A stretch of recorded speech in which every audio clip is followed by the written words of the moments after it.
कहानी की शुरुआत होती है और हमें जंगलों के बीच एक बस को जाते हुए दिखाया जाता है, जिसमें हम देखते हैं कि बहुत सारे मुसाफिर अपने सफर पर निकले होते हैं। उन्हीं में से हमें एक जोबिन नाम के आदमी को दिखाया जाता है, जो कि खिड़की से बाहर की तरफ झांक रहा होता है और यहाँ पर अब वो एक लड़की को भागते हुए देखता है और इसके पीछे कुछ बदमाश पड़े होते हैं। अब हम देखते हैं कि जोबिन बस से कूदकर उस लड़की को बचाने के लिए उसके पास जाता है, लेकिन जब तक वो उस लड़की को बचाने के लिए उसके पास तक पहुंचता, तब तक उस लड़की ने खुद अकेले उन चारों लड़कों को मार दिया था। यहाँ पर वो लड़की अपना नाम सिनोरा बताती है और यहाँ पर वो जोबिन को एक कैप्टन की यूनिफॉर्म में देखकर उसके अंदर कुछ कुछ होने लगता है। यहाँ पर सिनोरा जोबिन को सेड्यूस करते हुए कहती है कि अगर तुम अपनी नाव में मुझे फेरी तक लेकर जाओगे तो मैं तुम्हारे साथ भरपूर रोमांस तुम्हें करने दूंगी। अब इतना सब कुछ सुनने के बाद जोबिन को लगता है कि शायद ये लड़की पागल हो चुकी है। यहाँ पर उसकी बातों पर ज्यादा ध्यान ना देकर अपने रास्ते निकलने लगता है। तभी एक बार फिर से सिनोरा जोबिन को गालियां देते हुए सेड्यूस करने लगती है, जिसकी वजह से जोबिन को भी सटक जाते और उसका पीछा करने लगता है। जिसके बाद दोनों भागते हुए एक झोपड़ी पर आ जाते हैं, जहाँ पर जोबिन एक कोने में ले जाकर सिनोरा की जमकर बचाता है और अब जाते हुए जोबिन अपना लॉकेट उतारकर उसे दे देता है, जिसे देखने के बाद सिनोरा बहुत खुश हो जाती है। अब दूसरी तरफ हमें मैरी नाम की एक मैड को दिखाया जाता है, जिसे अपने मालिक से कुछ ज्यादा ही लगाव होता है। यहाँ पर वो हर वक्त छिप छिप कर अपने मालिक को ही देखती रहती है। तभी हम देखते हैं कि एक दिन जोबिन उस आदमी से मिलने के लिए आता है और यहाँ पर हमें पता चलता है कि मैरी ही उसकी बहन है और यहाँ पर वो बस मैरी से ही मिलने के लिए आया था। अब हम देखते हैं कि जब जोबिन जाने लगता है तो अपनी बहन के हाथों में एक लिफाफा देकर जाने लगता है और कहता है कि इसको तुम माँ तक पहुंचा देना। अब यहाँ पर क्योंकि जोबिन 3 साल बाद अपनी बहन से मिलने के लिए आया था और बिना चाय पानी किए ही यहाँ से जा रहा था, तो यहाँ पर मैरी उसे रोकने की बहुत कोशिश करती है। अब इसके बाद जोबिन रुक भी जाता है और फिर ये दोनों पार्क में जाकर धुआंबाजी करते हैं। अब यहाँ पर हम देखते हैं कि ये दोनों काफी करीब आने के बाद जोबिन के मन में कुछ कुछ होने लगता है, जिसके बाद वो जबरदस्ती ही मैरी के साथ शुरू हो जाता है। अब इनका काम पूरा होने के बाद मैरी को काफी गिल्ट फील होने लगता है। यहाँ पर वो जोबिन से कहती है कि अगर इस बारे में किसी को पता चल गया तो बहुत ही बुरा हो जाएगा, लेकिन जोबिन को इन सब बातों से कोई भी लेना देना नहीं था। अब हम देखते हैं कि थका हारा होने के बाद डेविड अपने घर पर आकर सीधा नहाने के लिए चला जाता है। इधर घर की सफाई करते वक्त मैरी को डेविड और उसकी किसी लड़की के साथ कुछ फोटोज मिलते हैं, जिसमें से वो एक फोटो को उनमें से चुरा लेती है। अब नहाने के तुरंत बाद डेविड को ऑरेंज जूस पीने की आदत थी, लेकिन उसे आज पूरे घर में कहीं भी जूस दिखाई नहीं दे रहा था।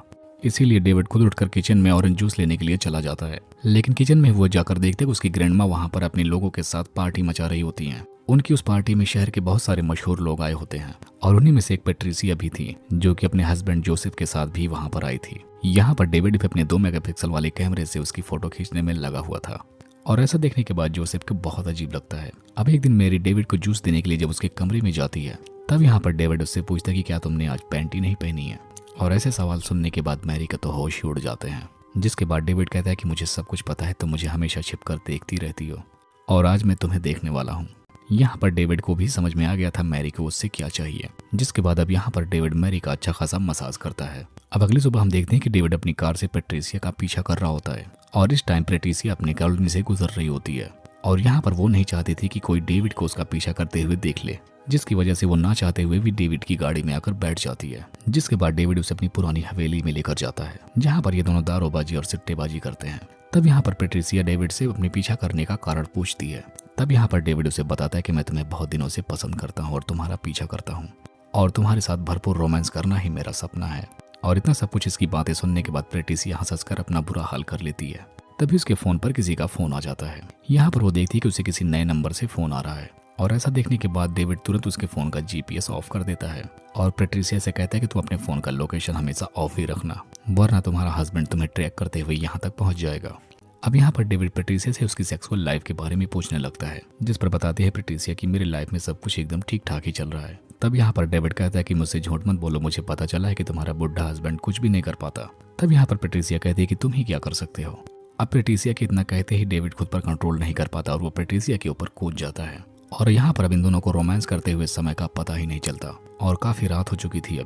अब इधर हम देखते हैं कि पैट्रिसिया जब अपने घर पर पहुंच जाती है तो उसका हस्बैंड जोसेफ उससे पूछता है कि आखिर तुम इतनी रात तक कहाँ थी और तुमने अपने फोन का जीपीएस भी क्यों ऑफ किया था। जिस पर पैट्रिसिया झूठ बोलती कि उसका फोन ऑफ हो चुका था। अब यहाँ पर जोसेफ को पैट्रिसिया पर शक तो हो चुका था, लेकिन वो इस बात पर ज्यादा ध्यान ना देते हुए वो पैट्रिसिया के साथ रोमांस करने लगता है।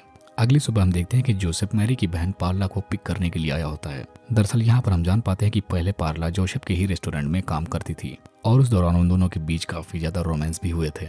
अब हम देखते हैं कि मार्ला जोसेफ की गाड़ी में आकर बैठ जाती है, जिसके बाद जोसेफ उसे अपने नए होटल की ओपनिंग में लेकर जाता है, जहाँ पर वो अपने होटल के एक प्राइवेट कमरे में ले जाकर उसके साथ वहीं रोमांस करना शुरू कर देता है। अब यहाँ पर जाते जाते जोसेफ पार्ला को ढेर सारे पैसे भी देता है। यहाँ पर हम देख पाते हैं कि जोसेफ ने उसकी मुलाकात एक बहुत बड़ी एक्ट्रेस जोशी से करवा दिया था, जिसको अपने लिए एक लड़की की बहुत सख्त आवश्यकता थी जो कि हर वक्त उसके साथ ही रहे। जिसके बाद हम देखते हैं कि जोशी पार्ला को अपने साथ अपने घर पर लेकर जाती है, जिसके बाद वो उसे बहुत सारी शॉपिंग भी करवाती है। यहाँ पर हम देखते हैं कि पार्ला की लाइफ अब धीरे धीरे बिल्कुल बदल जाती है। यहाँ पर वो जोशी के घर की मैड को देखती है, जिसे देखने के बाद उसे अपने पुराने दिन याद आ जाते हैं जब वो भी किसी के घर पे इसी तरह का काम किया करती थी। अब शाम के टाइम हम देखते हैं कि जोशी पार्ला को अपने साथ एक क्लब में लेकर जाती है। यहाँ पर हम देखते हैं कि पार्ला कुछ ज्यादा ही ड्रिंक कर लेती है, जिसके बाद वो पलटी भी करना शुरू कर देती है। यह देखने के बाद जोशी उसे वापस अपने साथ अपने घर पर लेकर आ जाती है। यहाँ पर हमें पता चलता है कि जोशी एक लेस्बियन है और उसी के कहने पर जोसेफ ने पार्ला का इंतजाम किया था।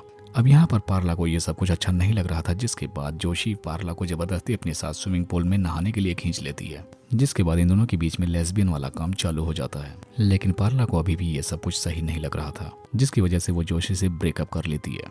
अब हम देखते हैं कि जोशी पार्ला को अपनी कार में बिठाकर उसे उसके घर पर ड्रॉप करने के लिए जाती है। यहीं पर हम शेनोरा को देखते हैं, जिसे हमने मूवी के स्टार्ट में देखा था, जिसने एक साथ 4 लड़कों को मार गिराया था।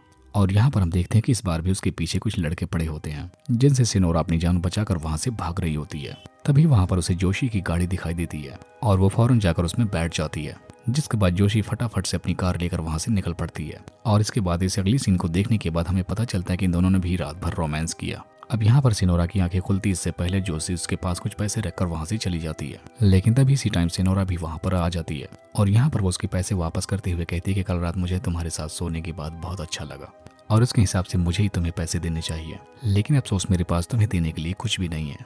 जिसके बाद हम देखते हैं कि जोशी सिनोरा को अपने साथ लेकर जाना चाहती थी, लेकिन यहाँ पर सिनोरा उसके साथ जाने से मना कर देती है, क्योंकि वो अभी तक जोबिन के आने का इंतजार कर रही थी, जिसने जाते जाते उसे अपना लॉकेट दिया था। जिसके बाद हम देखते हैं कि जोबिन भी अब अपने हाथों में फूल लिए वहां पर उसके पास आ जाता है, जिसे देखने के बाद सिनोरा की खुशी का कोई ठिकाना ही नहीं रह जाता और यहाँ पर वो तुरंत ही जोबिन के साथ जाने के लिए राजी हो जाती है। और ऐसा देखने के बाद जोशी को बहुत बुरा लगता है, क्योंकि उसने जैसे तैसे करके सिनोरा को अपने साथ चलने के लिए मनाया था। लेकिन यहाँ पर सिनोरा की खुशी को देखने के बाद वो उसे जोबिन के साथ जाने देती है और इसी को दिखाते हुए इस मूवी का यहीं पर एंड हो जाता है।